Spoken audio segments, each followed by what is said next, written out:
3 simple skills that make you a master of life. Do you ever feel like you're just a passenger in your own life? Like you're constantly reacting to things, a never-ending stream of notifications, demands, and crises, instead of consciously choosing your own direction? By the end of the day, you're just left feeling drained, stressed, and unfulfilled. This feeling of being a ship without a rudder in a chaotic sea is something so many of us feel in the modern world.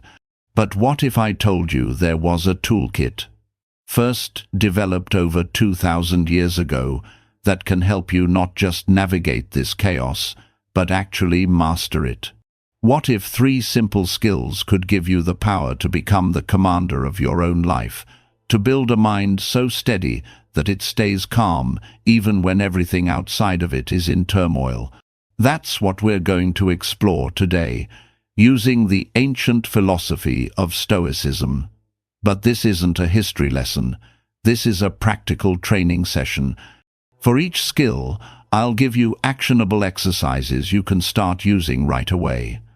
Stay with me, because by the end of this, you'll have a blueprint for becoming the master of your own life. Stoicism isn't about hiding your emotions or becoming a stone-faced robot. Not at all. At its heart, Stoicism is a practical guide for the mind, designed to help you build a life of resilience, calm, and purpose. It's like an operating system for thriving in a world full of unpredictable events. The ancient Stoics, from the teacher Epictetus to the Roman Emperor Marcus Aurelius, all understood a fundamental truth. We can't control the world around us, but we can always aim to govern our response to it. That single idea is the key that unlocks everything else. Your freedom and your peace of mind don't come from changing your circumstances. They come from changing your judgments about them. Today, we're going to focus on 3 core trainable skills from this philosophy. These aren't secrets or hacks. They are real abilities that, when practiced, compound over time to build a life of meaning and composure. The 3 skills are unshakable self-awareness, unbreakable emotional resilience, and intentional decision-making. Each one builds on the last, creating a powerful loop. You first need to see things clearly, then endure them wisely, and finally, act with purpose. Let's start with the foundation of it all. Skill 1. Unshakable self-awareness, mindfulness. The first and most fundamental skill is unshakable self-awareness. It's the ability to watch your own thoughts and feelings in real time, without judging them and without getting swept away by them. Most of us live on autopilot. A critical email lands in your inbox, and before you know it, your heart is racing, your mind is defensive, and you've already fired back a tense reply. Someone cuts you off in traffic, and a surge of anger completely hijacks your system. We're operating from a place of unconscious reaction, driven by patterns we don't even know we have. The Stoics knew this.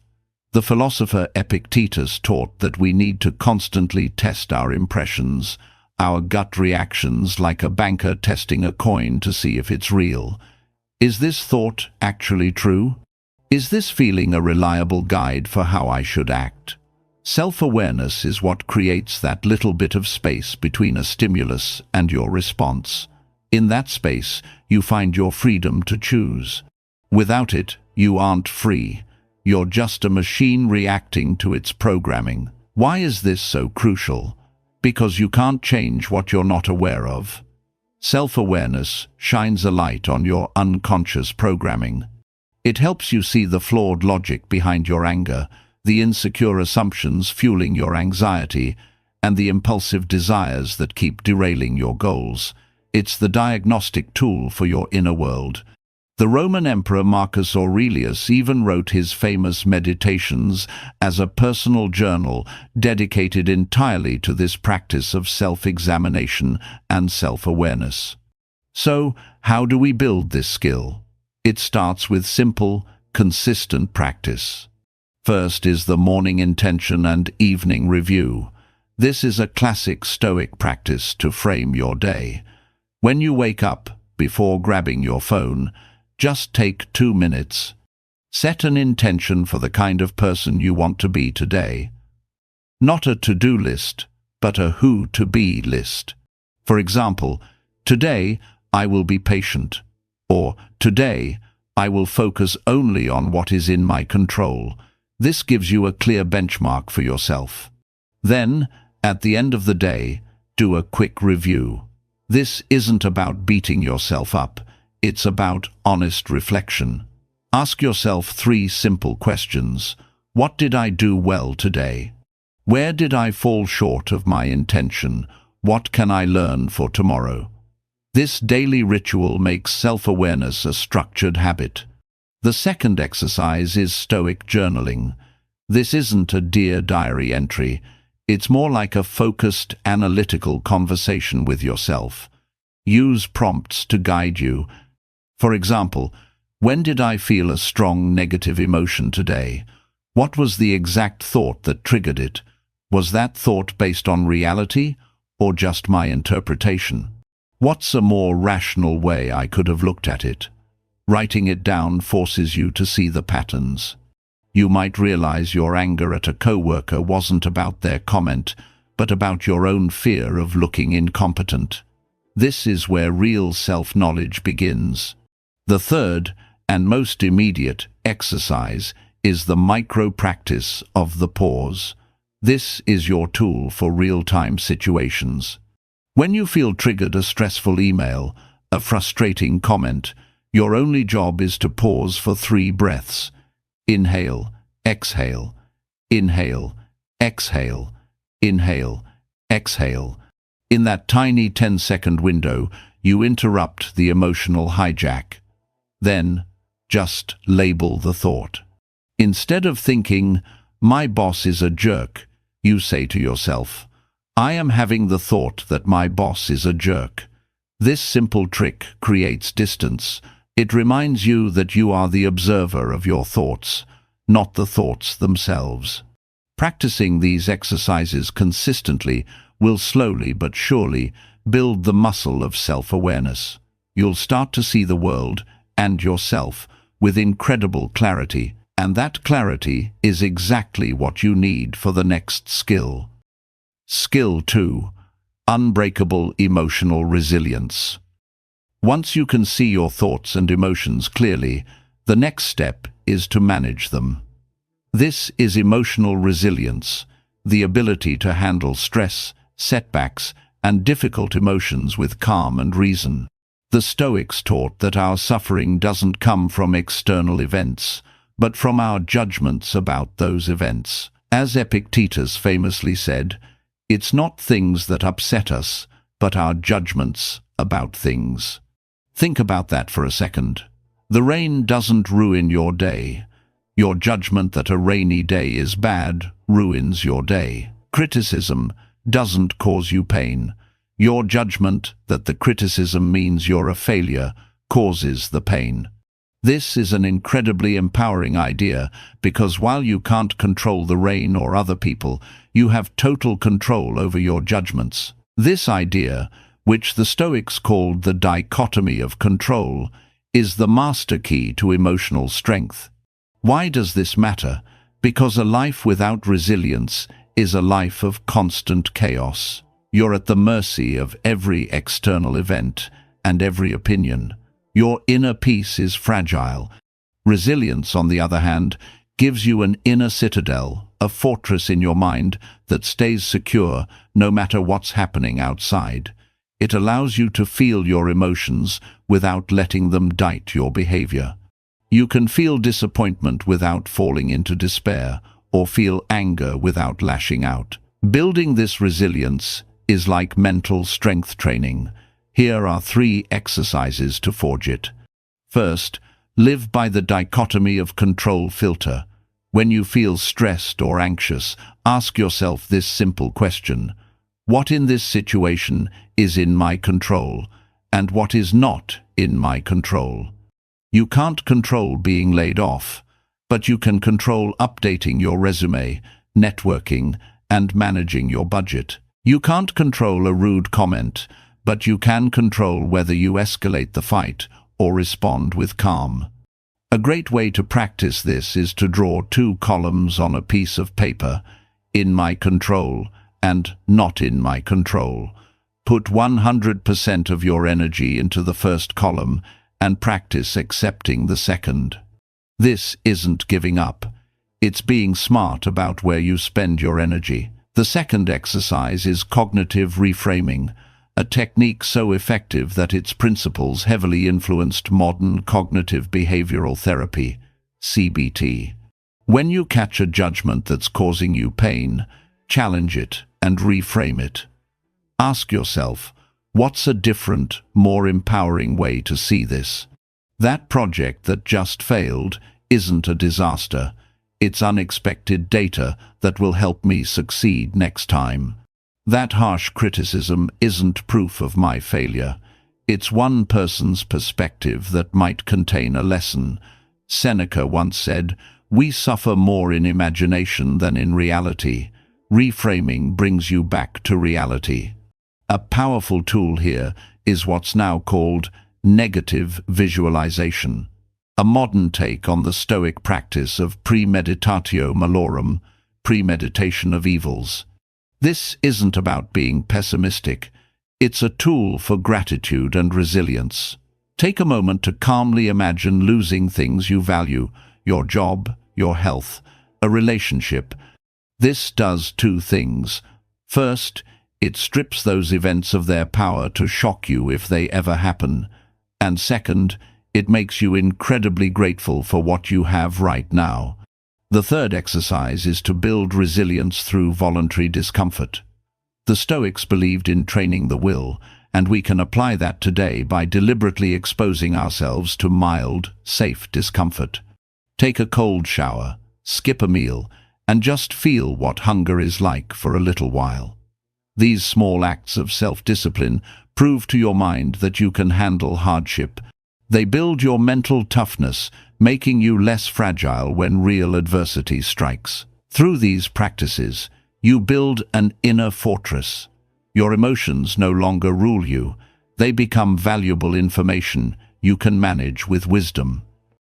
Skill 3. Intentional decision-making. With the clarity of self-awareness and the stability of emotional resilience, you're ready for the final skill, intentional decision-making. This is about proactively choosing your actions based on your values, rather than reacting based on impulse or fear. For the Stoics, a good life wasn't measured by wealth or fame, but by the quality of one's choices, by living a life of virtue. The Stoics pointed to 4 cardinal virtues as a compass for our decisions: wisdom, courage, justice, and temperance. Wisdom is seeing the world clearly and making good judgments. Courage is doing the right thing, even when you're afraid. Justice is treating others with fairness and kindness. Temperance is about self-control and moderation, mastering your desires instead of being a slave to them. Why is this so important? Because your life is simply the sum of your decisions. Every small choice to speak up or stay silent, to be disciplined or indulgent, compounds over time to create the person you become. Making decisions based on fleeting emotions leads to a life of regret, but making decisions based on virtue leads to a life of purpose, integrity, and deep fulfillment. So, how do we make decisions with intention? First, use the virtue compass. Before any big decision, just pause and run it through the filter of those 4 virtues. Ask yourself, what is the wise thing to do? What is the courageous thing to do? What is the just thing to do? And what is the temperate thing to do? This shifts your thinking from "what do I want?" to "who do I want to be?" It forces you to align your actions with your deepest values. The second exercise is to practice outcome independence. This is a game changer. The Stoics taught that we should measure our success not by the result of our actions, which is often out of our control, but by the quality of our effort and intention, which are always in our control. For instance, if you have a job interview, your goal isn't to get the job. You can't control that. Your goal is to prepare meticulously and answer every question with honesty and courage. Whether you get the offer or not, you've succeeded at your goal. This separates your self-worth from unpredictable outcomes and anchors it to something you can always control, your own character. The third exercise is to commit to one virtuous action a day. Philosophy is meant to be lived. To make virtue a habit, you have to practice it. Every day, consciously choose one small act that reflects one of the virtues.